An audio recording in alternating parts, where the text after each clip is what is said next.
Just like to say thank you, everybody, for joining us this afternoon. Thank you, most importantly, to Esmeralda, who's going to share all her fantastic knowledge on her recipe for language and GCSE success. So I'm looking forward to it and looking forward to listening.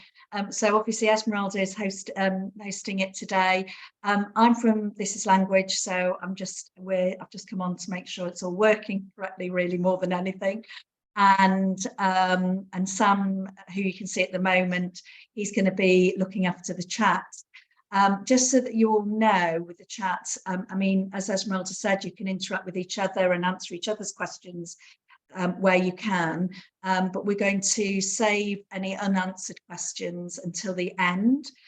Sam will collect them and then we'll go through them with Esmeralda at the end, and Esmeralda will do her best to answer as many of them as she can towards the end of the webinar. We won't be answering them in between. Esmeralda won't be answering them in between, but if there's anybody online who knows the answer, then feel free to share or to ask questions and interact together. We are recording as well. It's already recording, just so that everybody knows. And I think that's about it for now. I'll leave it there and then I'll just hand over to Esmeralda. I'm going to put my camera off so it's not distracting. And Sam, if you can do the same, that'd be great. If I can find my stop camera button, I will do that in a second. Okay, well, thank you very much. It's been absolute pleasure to be here. And hopefully you will find the session really, really practical and with a lot of different ideas for planning, especially for next year. And I am very excited as well to work with This Is Language, because I think George, who's the co-founder, the founder, sorry, of the company, it was just tweeting, we know Esmeralda for about more than 10 years, and she's absolutely right. We met when I was working at King's Lynn, and I was head of MFL, and we had an issue with listening at the time, a very big issue where the listening used to be one of the hardest or one of our worst results at GCSE. So I was looking for something refreshing to tackle the listening skill for GCSE, and I came across thisislanguage.com, which at the time was mainly, it was just listening, and what I liked about it, it had a lot of different authentic videos, all really targeted at GCSE, and that's how we met. George came to school, gave us a demonstration, we give it a go, and 13 years later, we still were using it. So actually, it did really work. It doesn't work just on its own, but it really does work when you embed it in a proper, rich curriculum. So I am very excited to be hosting for them today. So let's talk about GCSE languages and what can we do to make sure that the students get the best results in the exam. And I always talk about this because I think this is so important, and hopefully if you're going to have a takeaway today, I hope is this, that when you're thinking of GCSE, when you're thinking of the curriculum, you should be thinking about what has worked really for me and for the department in the past. We are thinking, what is the goal? What is the motivation students? And when you talk to students and you ask them, why don't you want to choose Spanish, French, German for GCSE? Why don't you want to do it for A level? They normally tell me it's because it's difficult. And at the end of the day, after I don't know how many lessons, I cannot speak. I cannot speak it. So they don't see the purpose of learning. So this is something that was really stuck in my mind. So what we started doing really as from Key Stage 3 is having as the goal to make sure that the students, when they finish the learning journey, they actually can speak, they can actually communicate. And that should be the goal of your GCSE course. And then by default, they will do well in the exam. But I think that is a mistake when you think that your goal is to pass the exam and then and to teach for the exam alone. We should be teaching to get the students speaking. When that happens, we are increasing motivation. Now, how do we get the students speaking? And I say very, very many times is through great teaching. The ingredients of great teaching. You need to have amazing lessons in what is happening in the classroom. What are the ingredients of great teaching? for me, and you may have your own recipe as well, is Rosenshine principles, what cognitive science tells us about how do we learn, the connection between the short-term memory, how we transfer information to the long-term memory, and a lexicogram approach. That's what really embeds my teaching. When that happens and you have a structure and you have something, methodological, the students will start making progress and they will start feeling good about themselves. Because when you are good, you like things that you're good at, basically. When that happens, then they will start little by little to be able to speak. And then you got them. And then when you got them, so much easier then to deliver the course. So speaking should be in the core of your GCSE and in the curriculum. That means, and I came up with this model, which is, I call the onion model. Oral skills are the core, meaning that what I do in the classroom, everything, like 95% of my lessons are at GCSE at any level, but definitely GCSE, even when we have an exam, are basically aimed at the oral exam. I teach for the oral exam, and I say plainly, that's my biggest ingredient for the recipe. I teach for the oral exam, and not only that, that's the core. I teach for the general conversation, not so much for the photocard or the role play. Okay, this is what I have always in mind. Why? Because we model to speak, and we actually when we use a language is to communicate. It's a great motivator, and the general conversation is the most communicative task of the exam, which shows fluency, command, and it can be adapted to any student level. And then when that happens at the same time, okay, the students feel actually motivated. So this is what I do normally. Then in the onion, then we have the writing skills.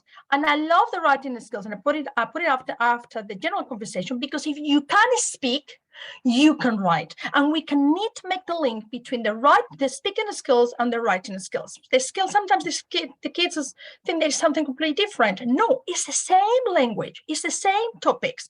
So all the productive skills come together. In fact, this writing will help the students be better speakers, because you can start practicing that speaking through writing. Okay, and then it's the photocard and the role play.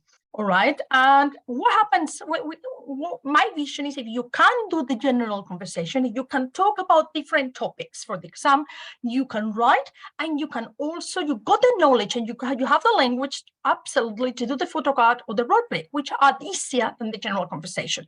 The only thing that you will need is exam technique, that you can deal with it throughout the course. Okay, but it's nothing to do with the language. That's exam technique. And the last layer of my onion is going to be the listening and reading exam skills. I'm not saying listening and reading comes at the end. Of course not, because when you when you are teaching, the first thing you do it through listening and reading. That's your first input. But I'm talking about listening and reading exam skills. Those ones are the last thing that I do once everything has been mastered. So this is a little bit of principle that has worked for me, and it has actually helped us to get, the best results in every student. So another ingredient for the recipe, design a successful rich curriculum. The curriculum should be focused for speaking. That's what I believe. That's what has worked for me. Then obviously, when we're thinking about GCSE and the current GCSE, there are loads and loads of vocabulary, and there are also 12 different topics. I'm talking here about AQA, which is the board that I'm very familiar with. So we need to look at how are we going to make those 12 topics. I'm going to make it, how I'm going to teach all that, because it's quite a lot, and sometimes we don't have enough curriculum time. So one thing that we need to think of, don't use all your time obsessed about vocabulary. I know this is going to be slightly different within your GCSE, but in the current GCSE, the 45% of the official content vocabulary doesn't even appear in the exam. So I'm not saying not to say to learn vocabulary, because it's super important, but don't get obsessed with those official lists, okay? And one thing that we started doing is, because there's so many topics, we started thinking, how can we merge the topics together? Okay, so and how we can recycle vocabulary from topic to topic, so we end up with fewer topics than actually there are. And what I mean by that, this is what we used to do in Spanish at Kingsley in year 10. We had a big topic, which we called holidays, but actually holidays was travel and tourism. So there was 2 topics done in one.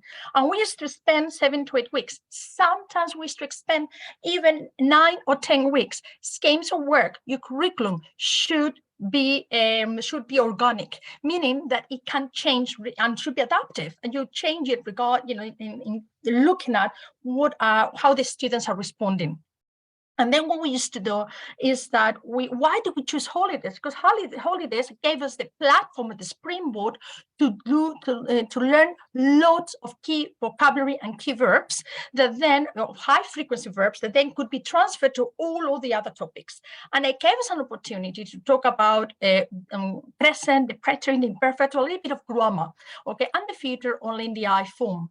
And most importantly, we spent a long time talking about accidents. That was great, because that was something, that's narrating a story. In the current GCSE, narrating a story will give students quite a lot of points, okay? So that's something we spent time. And then we spent quite a lot of time on narrating a story, because then the little story could be adapted to any other topic later on. It was like the link between all the different topics, because once you learn how to say, one day I was going to plus infinitive, but this happens, therefore we had to do whatever, just those simple structure, that can be adapted to school, that can be adapted to free time, that can be adapted to the topic of relationships, or when one day when you went out with your friends and you did something, okay, or how you met your best friend. So that was an element that we actually recycled over and over again, and would give the students a lot of points. I would fill them as well, that they can actually talk, because they were narrating a story. Then we did school, and that was the big topic, school. And with the school, actually, we did 3 topics in one. This is what I mean about merging topics: life in a school, my studies, and plans for the future. The students didn't have to know all the time, oh, this is a subtopic that we're doing. They don't need to, but psychologically, it was just holidays and it was a school, rather than talking. So we reduced already 5 topics into 2. Okay, so this was an opportunity to recycle all the accidents, now the school setting, and recycling all the vocabulary of holidays. Then we would do free time. And that would be used to then year 10 after Christmas, okay? And in free time, we used to teach about talking about film and food. So one of the things we did is that in year 9, you make sure that was in the curriculum as well, because we thought there was something quite meaty to do later on for GCSE, and we may not have enough time in year 10. So it was a little bit of recycling. And then we used to do relationships, and then little by little we started speeding up, because the vocabulary starts repeating. And the same kind, again, we used to narrate an event, this time linked to how someone that we admire and how we met, for example, my boyfriend, how I met my best friend. And it could be a funny story, similar to the one that we used to use in accidents, but the structure was the same. And then super fast used to be technology at the end of the year. So, and the same in year 11, we used to do work, but in work, we used to integrate voluntary linked voluntary topics linked to social issues. So we're already covering that in a way. We used to do my town, we used to incorporate in their environmental issues. We used to do festivals. We used to do just one festival at Tomatina in a lot of detail. Then we used to do the MOOCs, and then we did environment, but we already had done it. So when we did environment, it was a little bit of recycling, and it was not so bad for the students, there's so much cognitive overload. I'm not saying you need to follow this scheme, but it's having an idea of how the students, and you have control of what happens in key stage 3. What can you do with your curriculum, okay, so that you can merge some topics together and you can have a common thread throughout the whole GCSE. So that's one of the things. If you're thinking, why should I do all this now for 1 year 10 when we're having a new GCSE coming up? Well, if you're planning for your new GCSE, the good news is that the biggest difference is the vocabulary, because the vocabulary we know is very specific, but the topics are very similar, if not the same. The assessment criteria is also very, very similar. You still got the speaking, you still got your writing. The speaking, you still got now like a photocard, which is like the general conversation with open questions. So everything I've been talking about still applies to the new GCSE. Look at the topics. These are the draft topics for AQA. I know the Excel persons have just been accredited, but no AQA yet, as far as I know. They are very similar to the ones before. So whatever you do for your year 10s next year will work for the new GCSE as well. And the only big thing I would say, thinking about the new GCSE, is have a look at the vocabulary. So you got here the links for French, for Spanish, and for German. This is for AQA. Have a look at the new vocabulary that is already there in the website, and how can you use some of the vocabulary and teach as much as possible in Key Stage 3 in preparation for the new GCSE. That's everything you need to do. But honestly, is very similar. The concept is the same because you're still teaching the language. Together with this, one thing that always has worked for us is talking about 5 magical powers to boost the confidence. Okay, that's always another element. And this is going to be as well another nexus between all the topics, basically. The idea here is, what are the ingredients to get a 7 and a 9 in productive skills? Okay, in order to get a 7 and 9, what do you need to do in writing and speaking in the GCSE exam? And this is based in AQA by market schemes, but I know they apply it as well for Edexcel. You need 3 time frames. So this is a non-negotiable. That's one of the things. We are, these are magical powers. You need to make sure at the end of the learning journey, your students are going to be able to command and talk about 3 time frames. The other one is giving opinions, and giving opinions in different ways. Be clever and smart with that, rather than using all the time creo que, je crois, je pense que. Okay, why about yo diría que? Okay, I would say that. Okay, je dirais que, or instead of say it is, es, okay, like peut-être. By using puede ser, it can be literally straight away what you're using already is a structure. You're using a modal verb plus infinitive. And you're using here the conditional. So straight away, the students are using complex language, and it becomes natural to them. They just do it, okay? They just, because the learning is a little bit of a chunk. So that's some of the things that we've been working on. And the other magic power that we concentrate a lot is reasons. Giving reasons, but with high impact expressions, not just because it's fun. Or you want to say that, at least say because it can be fun. So this is one of the little tricks, that we used to spend a lot of time with the students with. But what about learning things like, it makes me feel good, it helps me to relax. I have always wanted to do it, I am good at it. And not only that, because you design what are going to be those high impact expressions, you can put them and you can teach them all the way from year 7. So the year 7s, when they're talking about their free time, they could say, I like to dance because it makes me feel good. By the time they come to year 10 and 11, they already is embedded in their repertoire. And also these expressions become great fillers for fluency as well. The other one is reported speech. Reported speech, super important to get extra marks in the exam. How simple it is to include mi amigo dice o dijo que. So again, this can be introduced from year 7. When you're doing topics like my family, okay, or for example, I am tall, I am short. My mom says I am tall. My mom says that I am short. My mom says I am funny.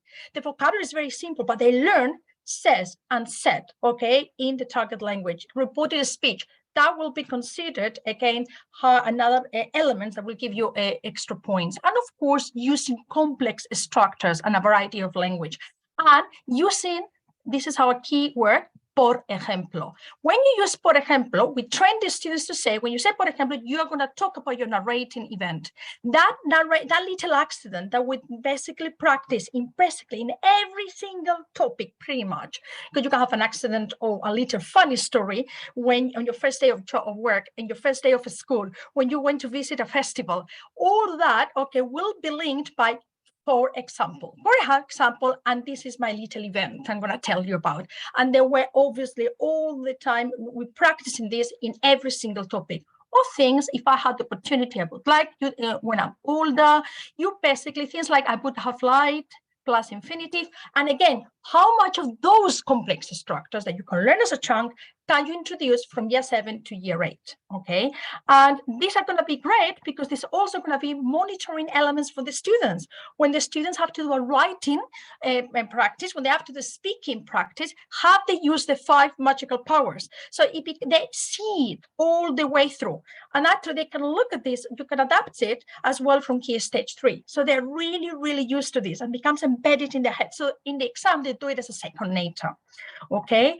Other ingredient, knowing vocabulary. Vocabulary is super tricky element. You need vocabulary, but there's lots of vocabulary at the moment in the current GCSE.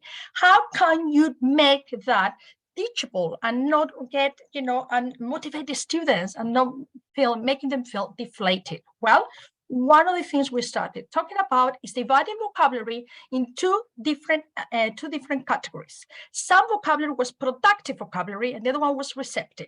So the productive vocabulary was the vocabulary that we expected the students to know super well inside out, and that's the one that they're going to use in their normal, in all their writing and speaking tasks, okay?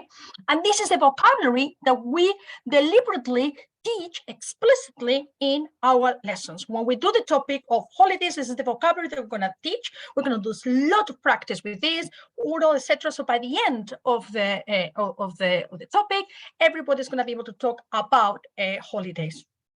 However, there's also the other type of vocabulary, receptive vocabulary. This is the vocabulary that will come up within listening and reading tasks, basically. This vocabulary, I don't expect the students to know it so well, okay? I wouldn't expect them even to use it in writing and speaking.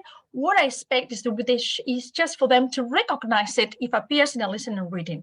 Once you make that division, because there's so much vocabulary, suddenly it becomes more manageable.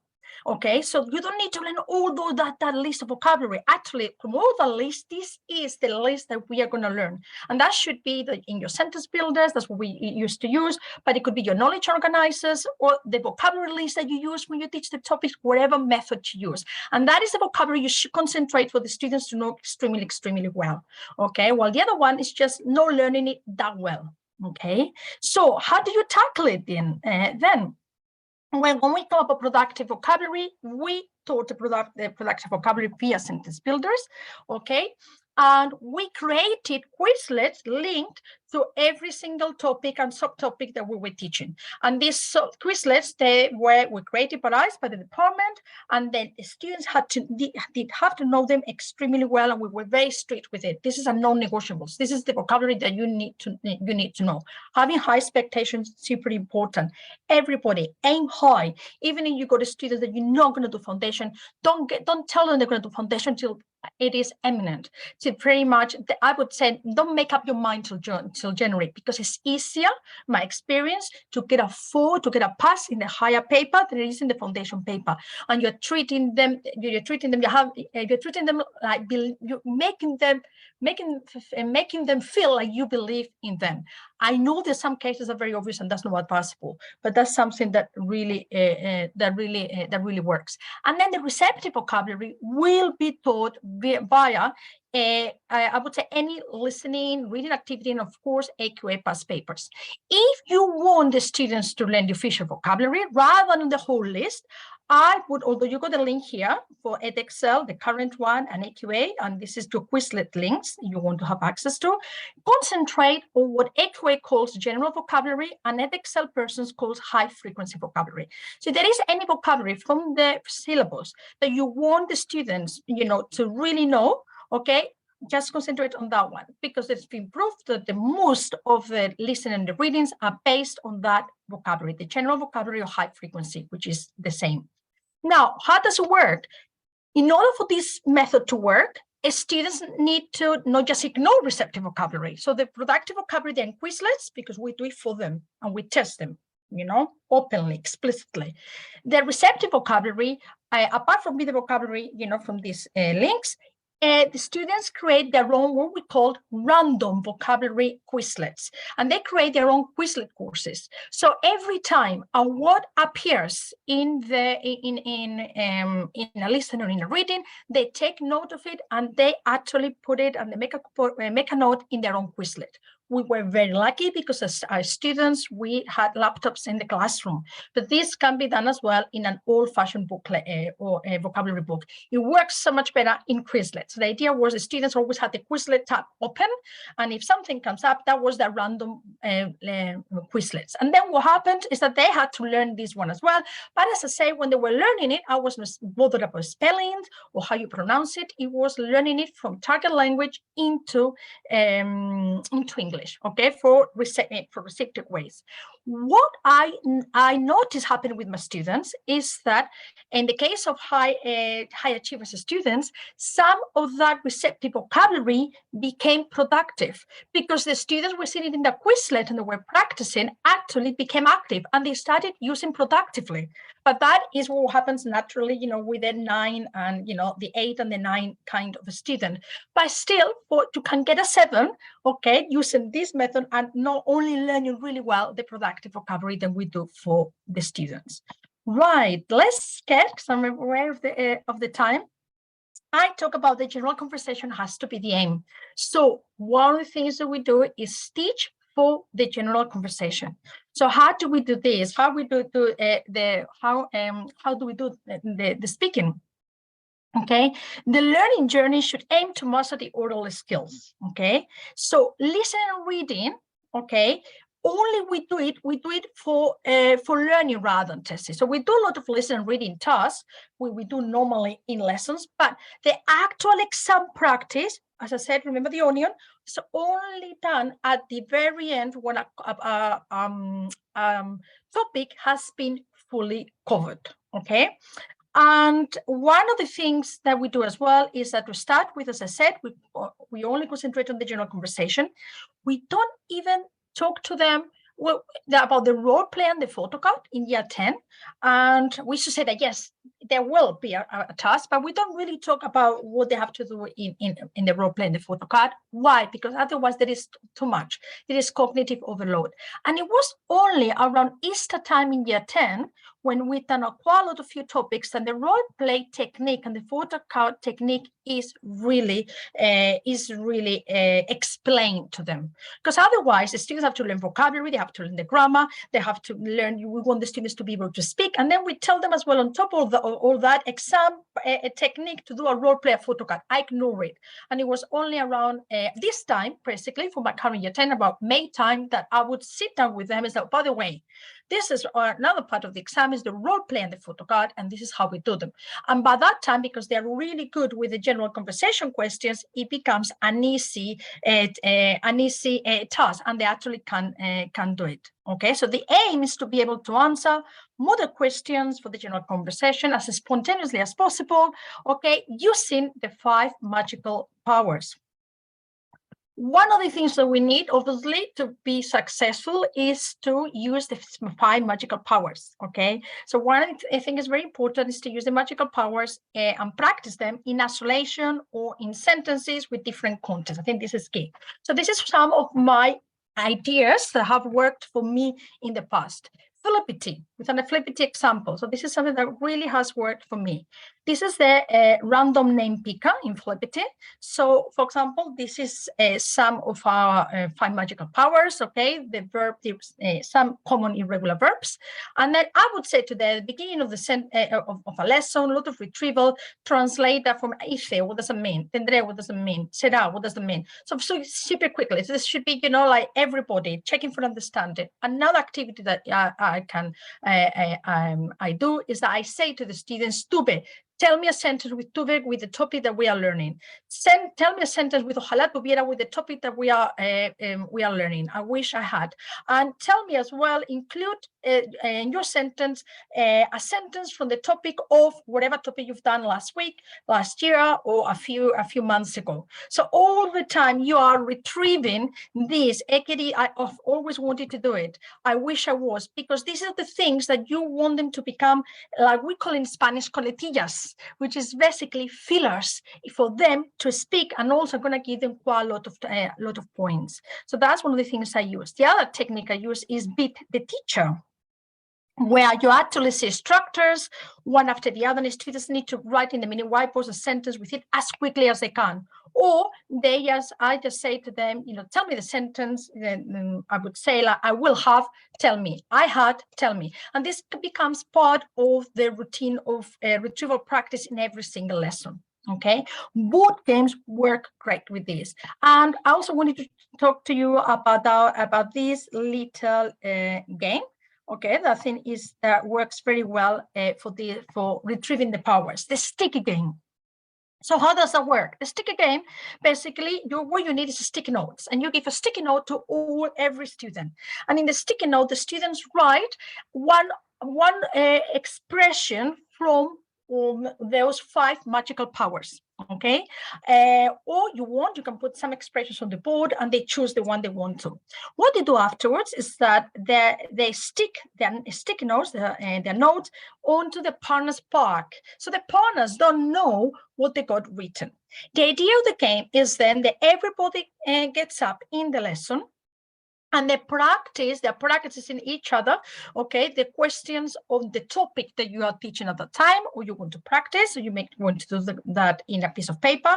And when they find someone, they look at each other's basically back, they know what are the expressions that were written at the back, and when they answer the questions, they try to include the expressions that they read in their partner's sticky note. So the partner has to guess which are the expressions. This is a great activity. Why? Because the partners don't want, the students don't want the partner, basically whoever they're talking to find out what the expressions are. So when they give the answer, they try to put as many of these expressions as possible, which is what I want. I want them to use as many of those fillers as possible. So the idea is, if in one of them maybe the expression basically they got written down, but they don't know which one it is, and then they move to another person, and that's it, until basically they found out all the expressions they got at the back. So that is a really nice activity. The one is a buzzer game. I divide the class in teams of 4, and the students stand up in rows, and in front of every row there's a buzzer, so you only need 4 buzzers. I say sentences with 5 magical powers in English or in Spanish, and the first person, I give them thinking time, and then after thinking time, like 10-15 seconds, the first person to press the buzzer and translate the sentence, so it could be from English or into Spanish, wherever you want to do it, basically gets a point for their team. And the beauty of it is that in the row, students are allowed to whisper and to help the person in the front in that thinking time. So I give them 10-15 seconds, so everybody's involved, because they are supposed to be like whispering and helping each other. Once that happens, they go at the back of the row. If I want to, I may make this activity harder by saying you have to translate it and extended it. You go 5-10 extra seconds, okay, to get an extra point, and everybody, all of you, can you extend this little sentence? That works really well as well. And then, of course, make the link between the writing and the speaking. Remember the onion. The speaking is there, but the next layer is writing. So when you are designing your model oral questions for the general conversation, that you are allowed to have your own ones, use questions from the Photocards. Use questions from the role plays. So when you go and see the role plays and the Photocards, it's just exam technique. When you look at those questions, like, oh my God, this is questions we've been practicing all this time. And most importantly, use bullet points from the writing papers. Because when you use some of the bullet points of the writing papers, you're practicing oral and you're practicing as well writing. Okay, so I think that always has worked really well for me. In order to make the link between the oral and the writing really clear, I am a great believer of this. I ask students to write the questions first. So the first thing they do is when we finish a topic, okay, and they actually, before we do a lot of practice, with actual questions, they do them in writing. Why? It helps the students get model answers in advance. It practices writing skills and enforces the link between writing and speaking that some of the students don't actually get. So the exam is not as difficult as they think it is, okay? And what I tell them is when you're writing these model questions, try to do as much as possible from memory. Once they write them, then what you do is you practice these questions, practice, retrieve, interleave, so that they come in really good at it and they feel that they can speak. That's basically the idea. Okay, so sorry, this is the one I just showing you. Okay, and another ways to practice writing, okay, is actually as well, I created this activity in Google Earth that I blogged about it, where you actually go through Google Earth and you go basically through a little tool. I think this one was about Barcelona. Actually used this, the actual tool, I used it using ChatGPT. And then when the students went to different landmarks, okay, let's see, because it takes a little bit of time to open up, but it will open up, okay. When they went to different, there you are, the students press present. Okay, so they go to landmark number 1, which is Park Well. And the idea here is that that comes up. They do have a picture of Park. Well, they do have, this is what ChatGPT did for me, okay? And they have to translate that. Okay, so that's written and translation. And then what they need to do here, there is a wheel of names. And then if they click on that, it will turn into a wheel of names. And one is on a particular, this could be anything that you're doing. They answer a question basically, and they have to do it in writing, but also could be doing it in speaking. Okay, so they can be playing this among themselves, and you know, they can be playing with partners. Okay, so the idea here is that you are practicing while you are basically having a tour of Barcelona. Then you go to another place, you translate what is a little bit, you know, about La Sagrada Familia.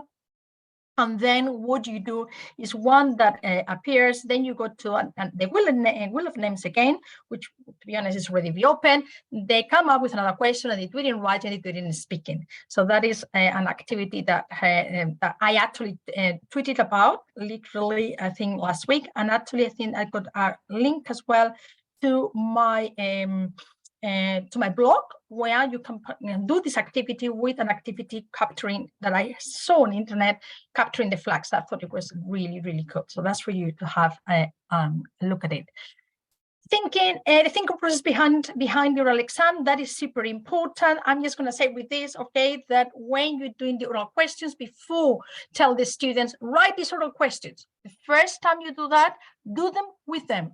I adopt the principle, I do, we do, you do. So we are going to do them together. So you actually show them what it is a good answer to a good question it looks like, okay? So you make reference to the 5 magical powers. You can even create some model answers and they can say, you know, which grade would you give?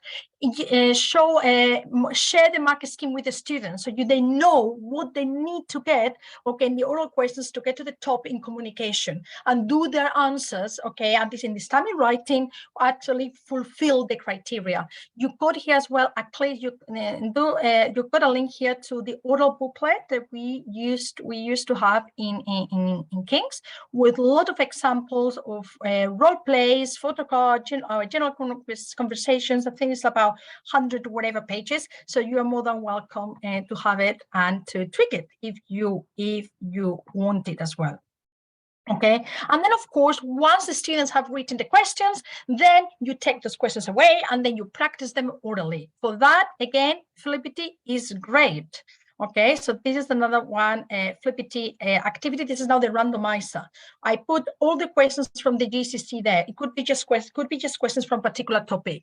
Then when you go, basically here is a particular keyword. And the idea is that question comes up and the students have to answer it using that particular keys, high impact expression or keyword that we've already seen as part of our 5 magical powers, okay?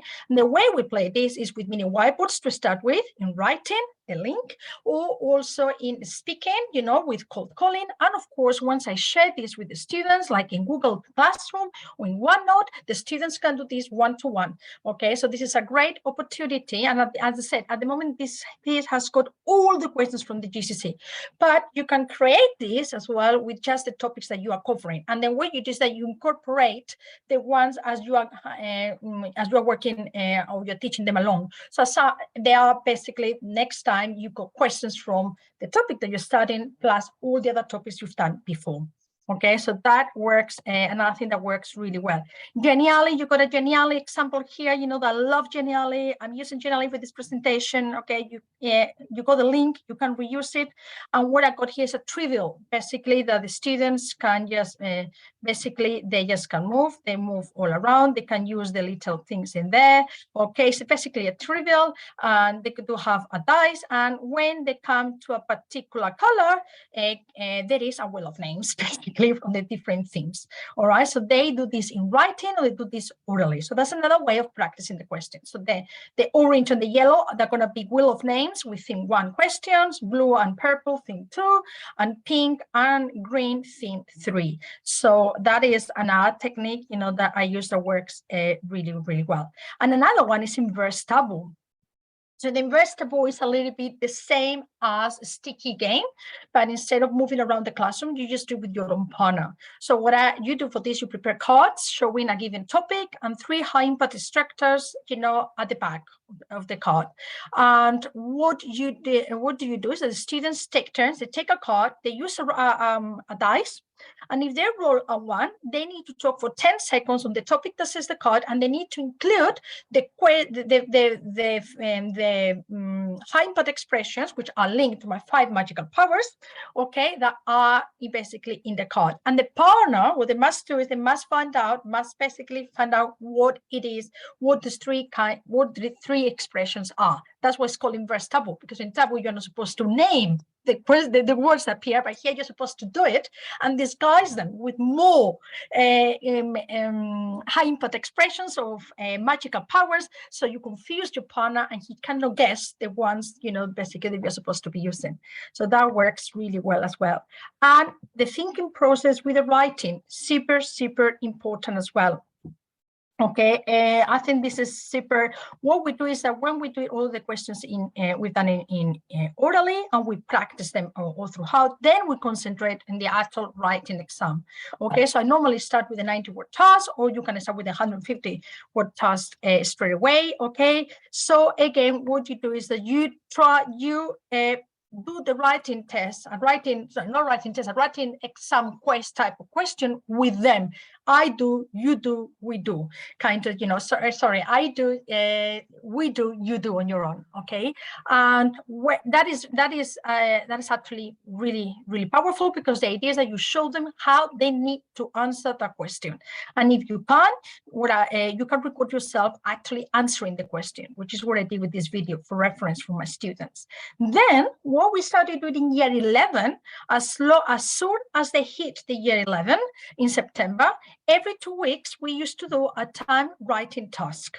What does that mean? We got all the past papers, writing titles, okay, and yeah, from past papers, from the assessment, okay, from the specimen papers, all of it, and then we created this document. So the document where you got, this is the exam paper question. So we did that with 150 word.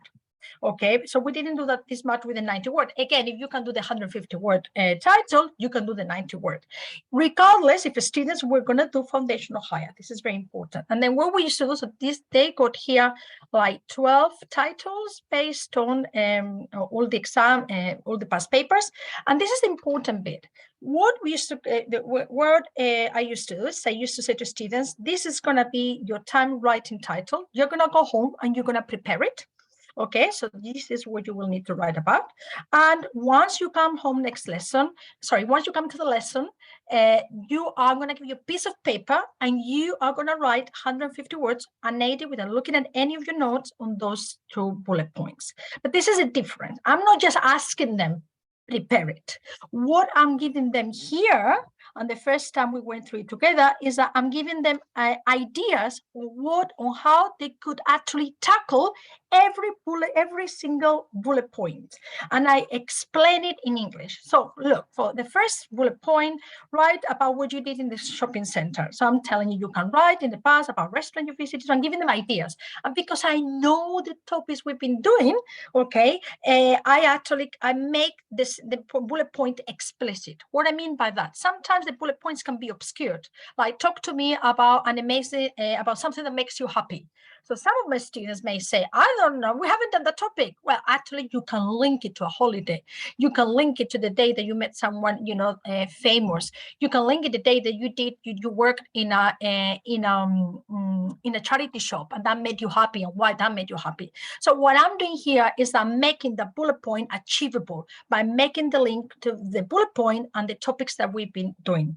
Okay, and that's what works so well. Then they go home, they prepare it, they come to the lesson, exam conditions, and we used to do this every 2 weeks religiously. And because they were learning as well the oral questions, they were using the what they were doing in the oral questions to answer these as well. And I thought that was very, very, very good indeed. Now, role play. How do you tackle the role play? I'm aware I got 15 minutes, so let's see, go do all this. The role play, we do it obviously at the end, okay, once we tackle the general conversation questions. And again, the same principle. I do, we do, you do. You got here 5 elements on how to do it. But what I'm going to emphasize about the role play is that obviously you need to go over it because it's about exam technique, 100%. But spend time showing them the students easy ways to ask the question. So this is what I did with my students. What do you think of? Do you like? And is there? Pretty much fits 95% of all the questions that they may have to ask in the role play. No, about 5%. Some of them are more skewed. So I always say to the students, and we practice this a lot, is that when you sit down in that exam and you got 12 minutes, see if any of these questions will fit the question that you need to ask, okay? And if it does, great, that's it, you're done, okay? If it doesn't, then go to plan B, which is creating a different type of question, what time, whatever, obviously you need to practice as well. But if you get the student more, 95% of the role plays, the question can be asked with this. Okay, so that's what I would say as well. And then obviously that's what we do have the oral booklet. They do it in writing. You got here the process. Okay, we first, so you can then later on have a look at the presentation of how we do it. And the same with the photo card. Of course, this is a photo from Sonríe Spanish. We all use palms. Again, I do, we do, you do. But what I do with the photo card is that I always present them with models first, okay? So this is how you should be answering. Okay, this is what I expect you to answer. This is what you are capable of answering, okay? And they do that, so they do the photo cards first as translation. All right, and then we do it with mini whiteboards. Then they write their own versions of it, and then we do orally with cold calling, and finally they do it in pairs. But at that point, because we already concentrated so much in the general conversation, these questions is the ones I've been using anyway for my general conversation model questions. So they are really easy for them. They've been practicing them, and they feel that they actually can do it.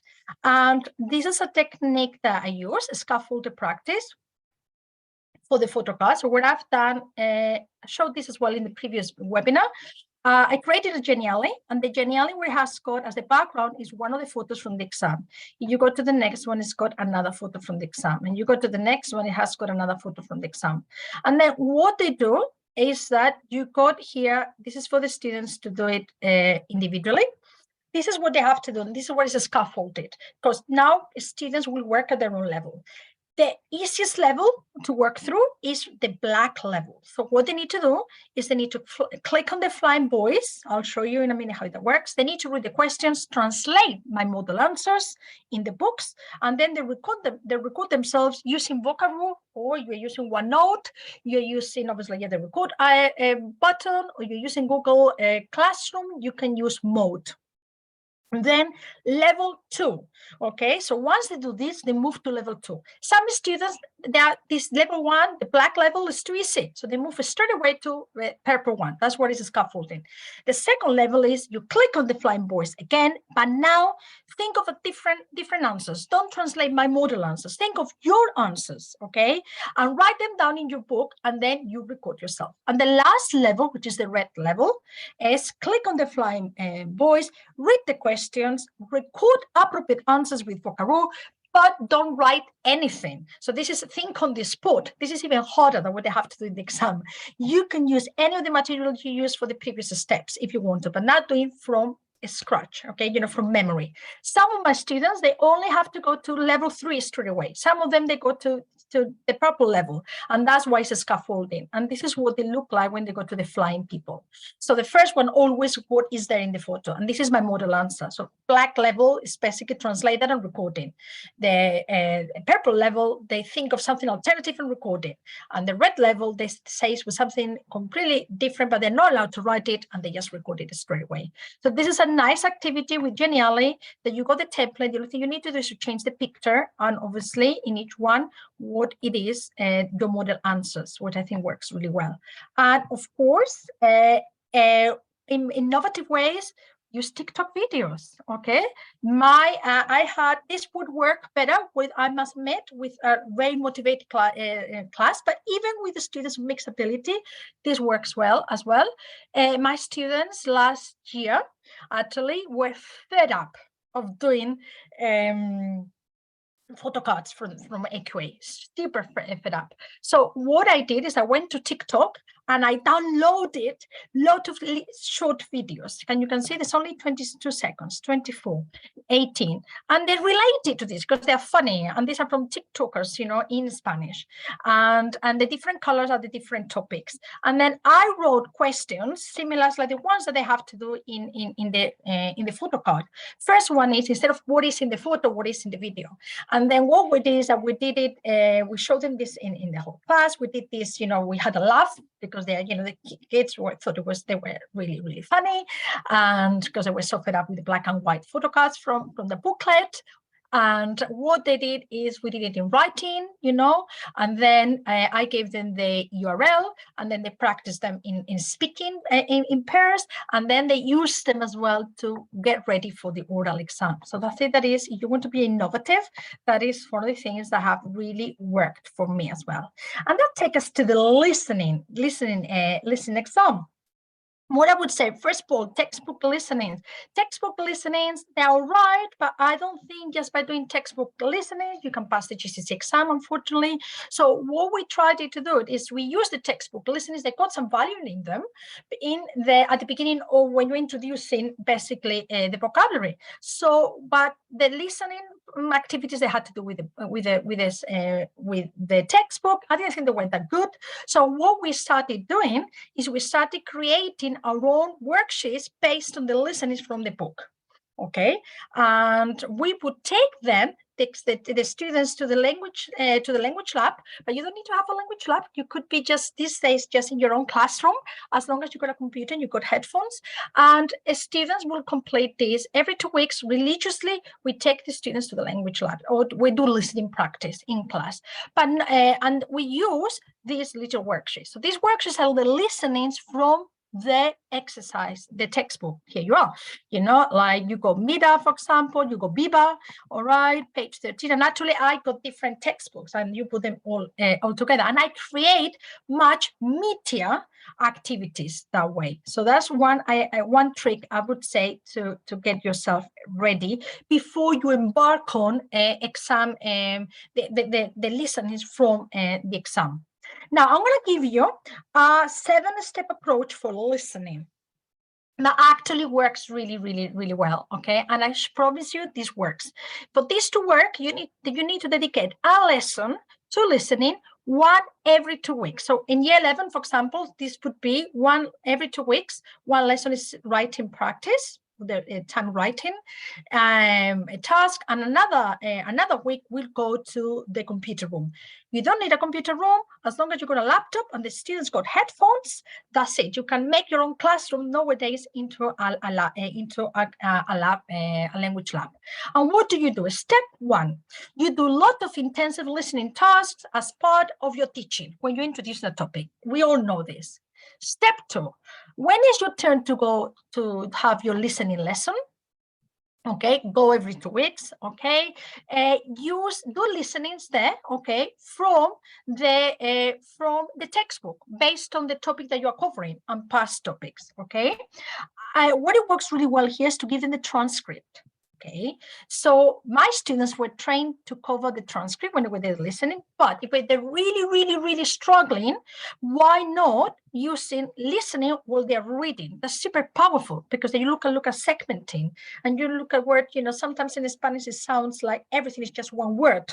Okay, and while you're covering step number 2, get students highlight any new vocabulary that is in the transcript. Remember, these are the listeners from your textbook, whatever textbook you use. Okay, and they add it to the random vocabulary Quizlet. That's going to be receptive language. Then your lesson probably will be finished. And when you go to the language lab again, or when you do your listening lesson again, repeat steps 1 and 2 until you finish the topic. Once the topic is finished, then we got step 5. Okay, where in this case, okay, you start using the exam style questions. Okay, and for that, Exam Pro for AQA or Exam Wizard for Edexcel are absolutely brilliant. Okay, and at this point, before they go solo, we do it together again. Again, the same principle. I do, we do, you do on your own. So what we do first is that we'll look at the listening, we look at the transcript, we look at the question, we actually analyze the question. Why is it difficult? What words you wouldn't know there? You take notes of the students take notes of that vocabulary and add it to the random Quizlet. We basically analyze the question. You may only be able to do in a lesson 2 questions from the exam with the method. Then next time is your listening classroom. What I do is that those example questions that we did together in our session, we do them again, but now you do. I'm not going to be there. You just do it your own. Still, I give them the transcript, but I'm not doing the thinking process anymore.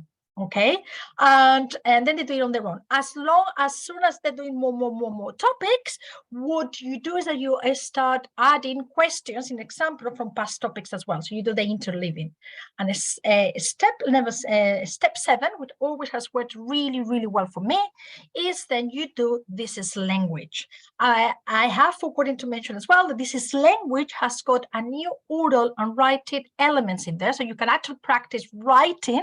So those term writers I was showing you about, it could be done in this language now, and you also can do it orally as well. So you can actually practice all these Photocards with this is language. But I love this is language for the oral, for the listening, because then next time at the end of my sequence, what I do is I choose videos from the topics that we're doing and past topics, and actually they carry on the activities in the videos, and then look at the transcripts, and they do the activities, and they do vocabulary, and any vocabulary that appears in those videos, they add it to their random vocabulary. So that's another way of getting receptive vocabulary. And that sequence, I promise you, works. It works. It changed our listening results in our school. It really does work. But you need to be very strict with it, and you need to do it every two weeks. The reading, we do exactly the same. I talk about receptive and learn and practice vocabulary in there. Okay, sorry. The only thing I will say about reading is that, again, you do it at the end, like we've done with the listening, when everything is covered. So you do it, you use Exam Pro or Exam Wizard activities, do it with them the first time. And the only difference is that the way we do it is that, because we don't have so much time to practice this in lessons, that we tend to do this for homework. So when I'm modeling how to do a reading activity, we do it together in the class in lesson time, and then the homework is to do the reading. Okay, and then next time we are in the classroom, we do mark it together, basically. And a tip, ask students to use a ruler when doing the reading, okay? Or you can use immersive reader as well, that has got a ruler in there. Some of the students that actually do need it because they get really confused, okay? And this is more little tips here. Low stake tests, super important for vocabulary, for productive. The time of writing task, I already talked about it as well. Listening and reading exam style assessment in the classroom or as homework. So you are learning from it. So it's not a test. What you're doing is you're doing the exam skills to learn from them. Okay, and of course, when you're doing end of year exams, very, very important is when you're doing your mocks, I would say to do something in year 10, but don't do all the skills together. So what I would do probably in year 10, we used to do receptive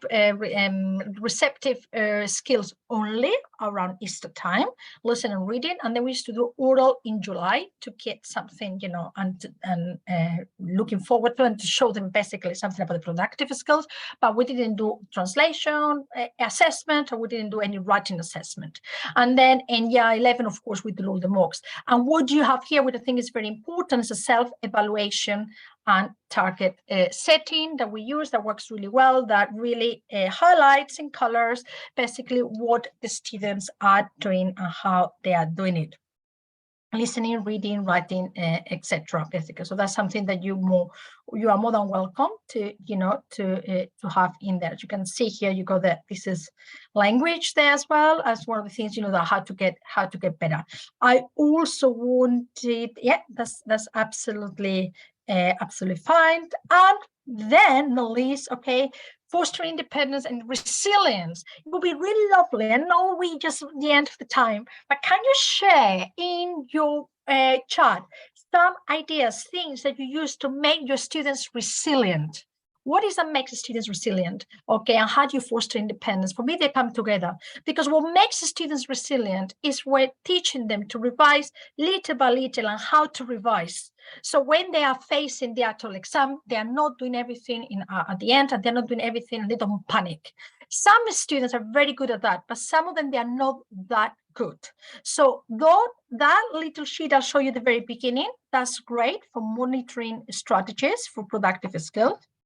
And one of the things I started using is I used Padlet to actually show my students how to revise, because my students didn't know how to revise. So what I was telling them is they had an SOS section on what to do if they're struggling with writing, what to do if they're struggling with ending verb endings, what to do if they're struggling with reading, etc. Then they had 3 weeks to revise, you know, during Easter, and I created a study diary for them. They too do this, and it is to spend 40 minutes. And it was a lot of practice on general conversation in particular, because after Easter, they would have the oral conversation exam. Sorry, not just the oral conversation, the oral conversation, yes, the oral exam, not just the conversation, the whole GCSE exam. But my point is, if you want students to be resilient, you need to teach them to be very, to revise little by little and having the strategies to tackle the exam. Okay, for me, that is the best thing. It's about, you cannot do everything in the last minute, and definitely that doesn't work in languages. Everything that I showed you already does that naturally. And then at the end, what they just need is a last push and give them the last confidence for them to practice basically them, you know, to know what they actually had to do with their free time. And just, that was everything for me. Yes, I thought that was a little bit of a marathon, so I'm sorry, but there was a lot in there that I really squeezed in an hour.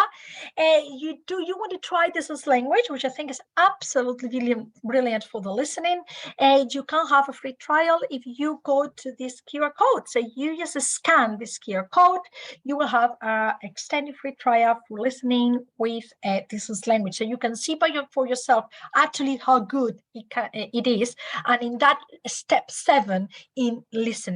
There is also a link here to my blog with more ideas, and I apologize for the super speed, but there was a lot to cover in just an hour. And that I'm going to stop sharing my screen, and that's it. That was absolutely amazing, and it was brilliant. We have had so many questions. Okay. I'll hand over to Sam to ask them now. But just to clarify for everybody, we will be sending out the recording after this. We've had lots of people asking for the recording. We have also had people asking for the presentation. Is that something to share, Esmeralda? Absolutely. I mean, I can do it now in the chat, but also the chat, that would be amazing for the people that are still on now. In the chat, because it's online. This is the beauty of geniality. Lovely. So I'm gonna put it there. That's my presentation, but I believe that everybody will. This is language. Will send it to you. The link, yes, together with the presentation. Okay. That's brilliant. I'm going to hand over to Sam because he's got the list of questions. He's been gathering them as you've gone. So for everybody still on, we'll go through them and then it will be part of the recording as well. Going to try and rattle through these as quickly as I can, Esmeralda, so do stop me if I need to repeat anything. So the first question comes back to the personal relation for learning section that you did quite early on. And Esme asks, would you apply this method at A level as well as GCSE? Kind of, but not exactly the same. In A level, I adopt what I call a text-based approach. Okay, so yes, it still is a lot of input, but for example, we don't use sentence builders or knowledge organizers or booklets or anything like that at A level. Okay, and I do have something in my blog, so look for it because I do have a 10-step guide on how I approach A level. It's got the same principle about communication and about transferring information from the short memory to the long-term memory, but not like this. It's obviously more adult and it's about analyzing skills.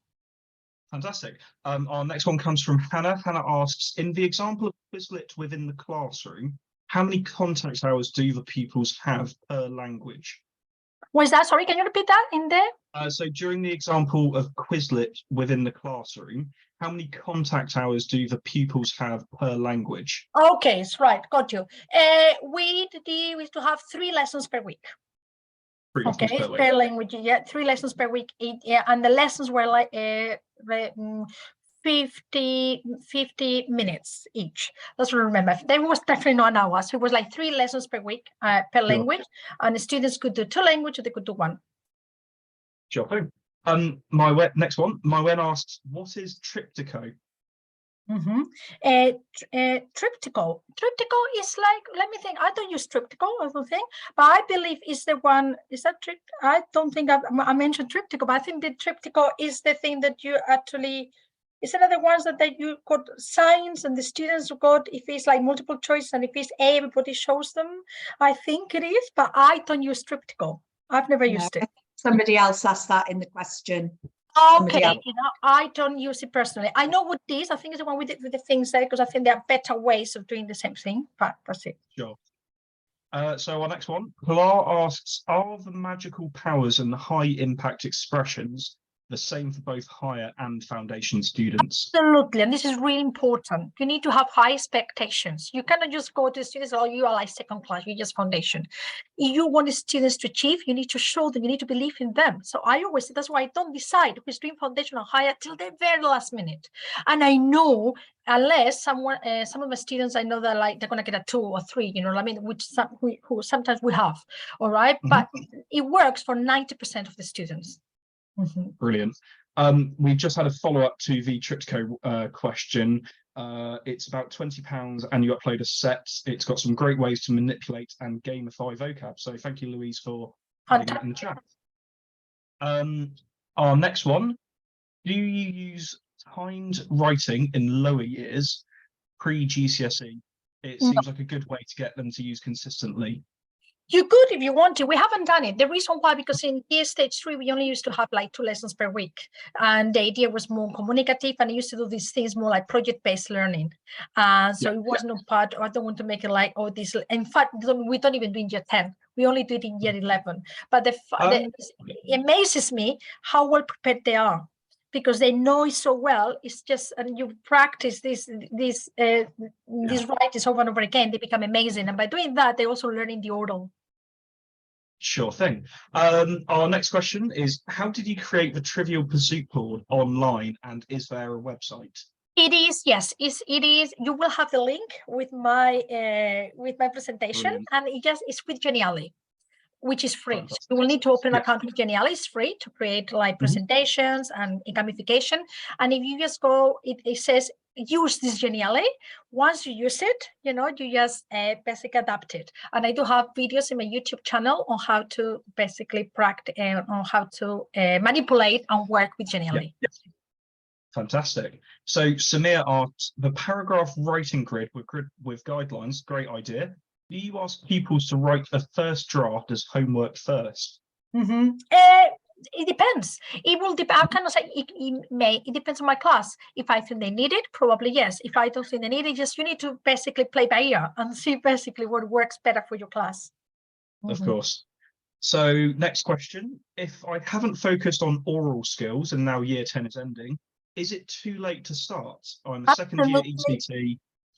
Absolutely not. I remember my Brilliant. experience when I came as head of Spanish at the time in Kingsley, like that was like 13 years ago.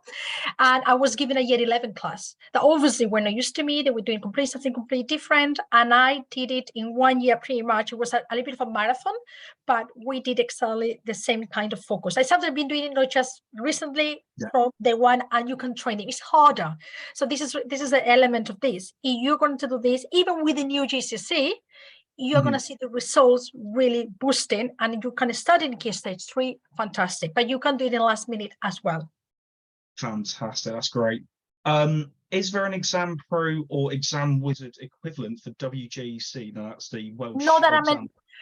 It may be, I don't know. I don't, because I don't know, I don't work with a board, so I do work mainly with AQA and Edexcel, so I am not familiar, so I cannot. So maybe if someone in the audience, and someone, any of the participants know, please put it in the chat.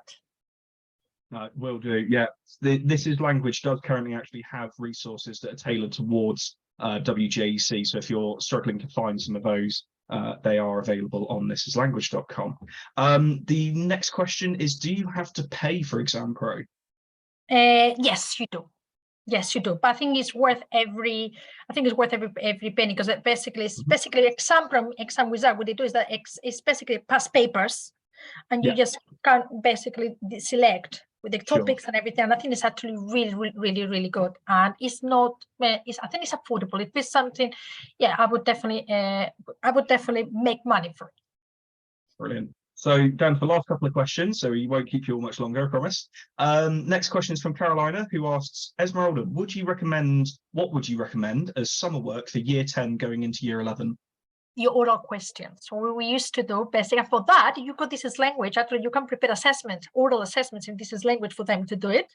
You can also use Flip if you want to, but with this is language, actually, it will facilitate, because you can enter the rubrics. And actually, I think you already got the rubrics for AQA for the major exam boards anyway. So that's something that you can do. If not anything, those oral questions you've been doing, they're preparing them, record themselves, just focused on the oral and the speaking. Brilliant. So next question. I don't seem to make my students use Quizlet. How do you encourage them to use it? By spelling it out, forcing them in the lesson. I want to see your Quizlets open. Making it your homework task. This is because all my productive vocabulary, it is in my Quizlet. I send them the link. They have to use a yes or yes, otherwise they won't pass the exam. And so the test. Then we do this low stake test that we use that we tend to do. And if you don't use a Quizlet, it's so much more difficult to do it. Of course. And last question. If you have many students doing both French and Spanish AQA GCSE, would you order the topics differently in each language? That's a really good question. Not necessarily. I've seen it work both ways, and I really think it's more what the staff feel more comfortable with rather than the students, because even the students from lesson to lesson, sometimes even when you go to teachers, sometimes they just forget and see the link.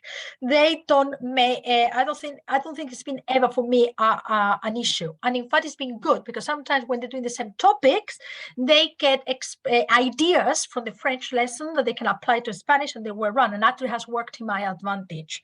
And so but I know some people don't like it. So I think it's more of a preference yourself. I don't have any evidence to say that it's negative. In fact, it's Wonderful. been quite the opposite. I don't mind. I think it's quite positive. Last thing I'll mention is that there was just a follow-up to somebody asking about Quizlet paid version. There is a way to avoid paying for Quizlet Plus, and I'll post that response into the chat for everybody to see, just in case. Brilliant. Thank you very much, Marwen, for sending that in. Wonderful. We've come to the end of the Q&A. Managed to rattle through that pretty quickly, I think. Yes, that's amazing. I am amazed because it was a lot of content in there, so apologies for being like super speedy, but you also got the presentation, so you can really look at it and read it carefully, and hopefully you found it useful. And Esmeralda, just thank you so much. We've had loads of really lovely comments and about your creativity and your expertise and knowledge and everything else, and thank you very much on behalf of This Is Language and everybody else that came on the call this evening. Absolutely. Well, it's been a pleasure. And we'll be sending out links to your presentation and to the recording. That will be at some point tomorrow, that those should be arriving in everybody's inboxes. So thank you. And that's absolutely fine. I will put again the presentation. I think someone was saying, I cannot find your presentation. I just put it in the chat at the very oh, sorry, I can see why people couldn't see it. I didn't put it to everyone. Apologies. I am silly. There you go. Sorry. It was only to the panelists. Someone just put, I cannot find the presentation in the chat because it wasn't there. I apologize. I put it in, typical mistake. Like you are muted. That's great. Thank you so much, Esmeralda, and thank you for all. Thank you, Esmeralda. This afternoon as well. Really brilliant. Thank you very much. Okay. Bye-bye, everyone. Have a lovely evening, everybody. Yes.